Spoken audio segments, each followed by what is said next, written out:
A growing India wants a transport corridor. The United States has just promised them one. But then how do you trust the United States, a nation which breaks more promises than it keeps? Don't they say to have the United States as enemy is dangerous? To have them as friends is absolutely fatal.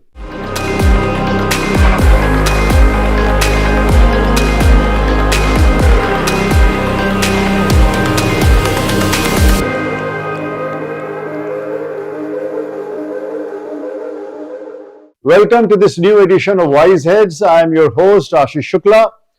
India has been promised a transport corridor which would link them with Saudi Arabia through ports, and from there on through railroads, India could trade not just with the rest of Middle East but also with Europe. The key initiators, of course, are the United States and their European partners we collectively call the West, yet most of the bills would be footed by Saudi Arabia and they would be pivotal to this project called IMEC, or India, Middle East, Europe Corridor. I say Saudi Arabia holds the key to this project because Europe doesn't have their money and the United States helping in building railways is a joke given how pathetic are railroads in that country.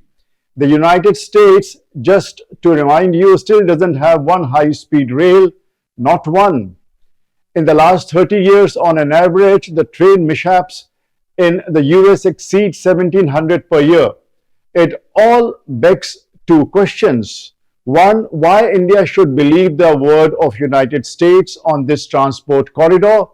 And two, if the United States can deliver, if they can't deliver, why the deal should still be attractive to India?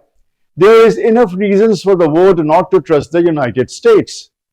This is a country which signed 374 treaties with native Indians and flouted all except one. The United States claimed it was because of its role that the World War I could be ended with Treaty of Versailles in 1919. Yet the United States didn't ratify the Treaty of Versailles till 1921. It means that technically the United States was still in war with Germany 2 years after the World War I had ended. Since then, there have been numerous instances where the United States has reneged on its promises. It backed out of the Trans-Pacific Partnerships or TPP. It pulled out of Kyoto Protocol. It didn't sign the UN Convention on Law of the Seas. Same duplicity was seen on its stand on the Paris Climate Accord, the nuclear deal with Iran, from which it disgracefully pulled out. It also didn't sign the Nuclear Test Ban Treaty, which is like a sword hanging overhead of humanity. Interestingly, we hear all the time that the United States are the champions of human rights, yet out of the 18 international treaties on human rights, the United States has ratified just 5. It brings us to the next question, why the United States is so interested in this transport corridor. It's like a tiger changing its stripe. For the policy of United States is to create chaos and anarchy on the landmass. But now we have them promising connectivity and growth to this landmass through the transport corridor. The United States is doing all this to checkmate China, which has a similar transport corridor called Belt and Road Initiative, or BRI. It's the lifeline of China's foreign policy and future vision. 2, the United States wants to create a rift in major BRICS nation, since a transport corridor for India could fall foul with China's BRI.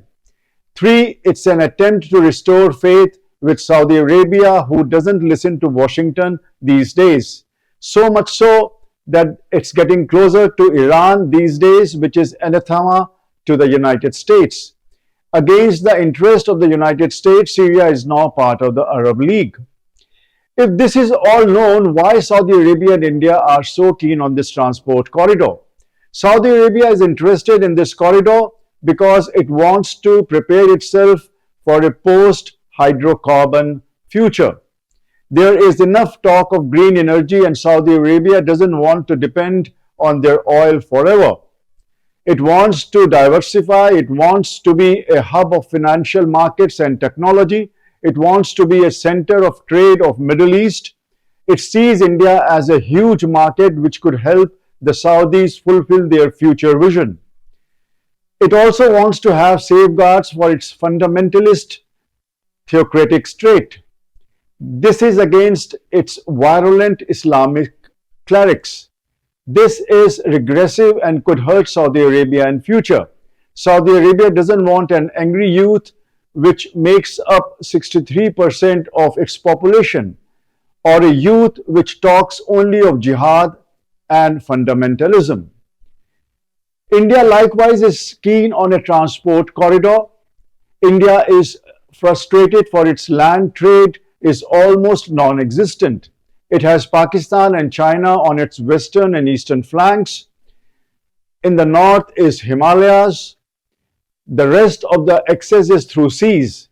So India has always lusted for a transport corridor. In this IMEC transport corridor, even though the United States is unreliable, India could see the sincerity in Saudi Arabia's mission. Saudi Arabia is reason enough for India to have huge hopes on this transport corridor, even though this transport corridor would not be operational in decades. For the much touted international north-south transport corridor, which connects Mumbai with Moscow, with important links provided by Iran, is still not fully operational after 2 decades. Now we speak about how do Russia and China look at this development. Russia's Vladimir Putin is cool about it. He says the United States took the last seat in the bus just in time. China predictably is disdainful about it, for it doubts that this transport corridor would ever see the light. As for the US, hoping that it would cause rift in the BRICS members or at least keep India and China distrustful of each other, it's like a whistle in the wilderness. The essence of BRICS and now this new emerging world order is multipolarity. Nations, at least global south, want to be free to decide their destiny. They don't want a situation where they have to make a choice between the two superpowers, that is the United States or China. China understands it and promises multipolarity. The United States, though, still seems to be stuck in a Cold War mental frame. It still believes in my way or highway philosophy. With the transport corridor, it's wishing to remain a player in Middle East. It still hopes that the divide and rule philosophy of old would work, but the train has left the platform. A transport corridor is not enough to stop the marching steps of a multipolar order. That's all in today's edition of WiseHeads. Hope you liked it. We would be back soon with another burning geopolitical issue of the day. Till then, it's your host Ashish Shukla taking your leave.